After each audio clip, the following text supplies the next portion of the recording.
For you to effectively PvP on a striker, you need to have these mandatory skills. These are your get in and get out abilities. Because this class heavily depends on mobility, these are your main tools to engage in a fight or run away from one. So let's take a look at the tripod system. For sleeping Ascent Celebration, you want to go with Spiral Kick for faster animation and bigger AoE. Quick Preparation for lower cooldown, and Leaf Sweep is your way to go. It splits the spell into two parts. You dash in, staggering enemies on your way, then you press it again to sweep your legs, knocking up enemies. Note that you can always press the ability the second time mid-animation, so feel free to sweep your legs whenever you deem appropriate. For Lightning Kick, Sharp Movement for increased range, Thunder Kick for increased damage, and Flash Lightning is the choice for the last throw. Keep in mind that your character jumps wherever you point your cursor. In some situations, to get the maximum range, you point your cursor at the edge of the screen. For Moon Flash Kick, Intense Shock for the knock-up effect on the first dash and the ability to change the direction of the skill. Excellent mobility for longer reach, and Full Moon Kick is the better option because it turns the ability into two parts. You dash in, knocking enemies up, then you backflip kick, dealing 250% increased damage. And you can always change the direction with your cursor mid-animation. For Storm Dragon Awakening, excellent mobility for more range, Enhanced Strike for more damage, and Falling Flower Gag for 2 times the damage and the knock-up effect on the last hit.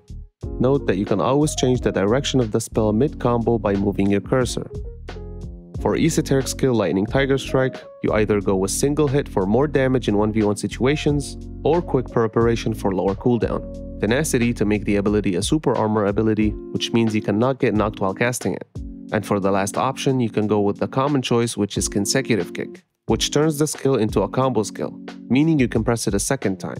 This option is viable because you can change the direction of the second press and use that to hit another target or hit your target twice. Keep in mind that the damage is split between the two parts of the spell.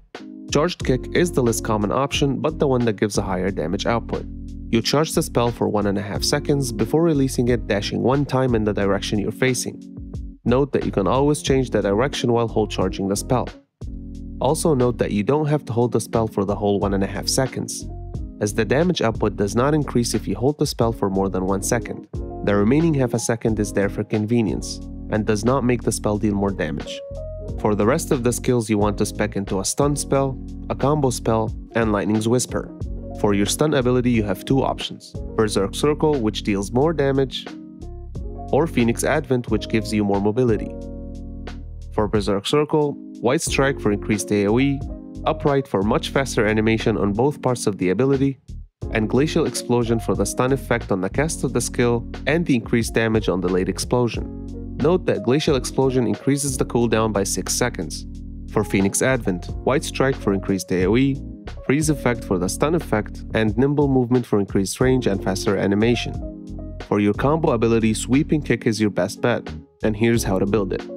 Elemental Extortion for more esoteric meter gain, Light of Justice for increased AoE and faster animation, and for the last row you can go with the more common option, which is Pure Excellence. It turns the spell into a normal ability.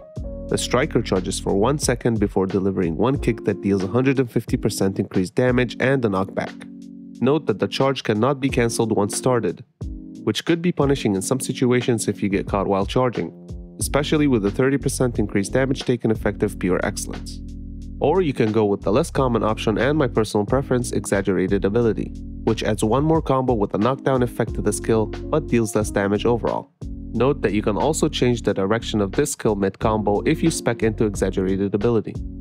For Lightning's Whisper, Lightning's Blessing for an 8% attack speed buff on your whole team, which can be very helpful with getting your spells out quicker for better chances of winning a fight. Note that Lightning's Whisper does a very decent amount of damage, plus applies an increased crit chance debuff on the target, so make sure to hit people with it as much as you can. And for the Awakening, you can go with True Heavenly Awakening for shorter duration but less damage, or Nova Blast for more damage but longer duration.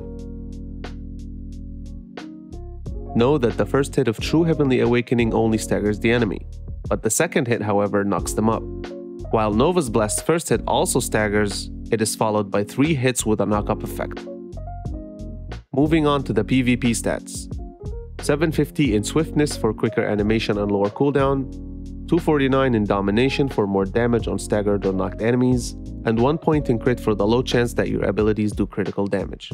And finally, I will leave you with some combos to get an idea on how to synergize your toolkit.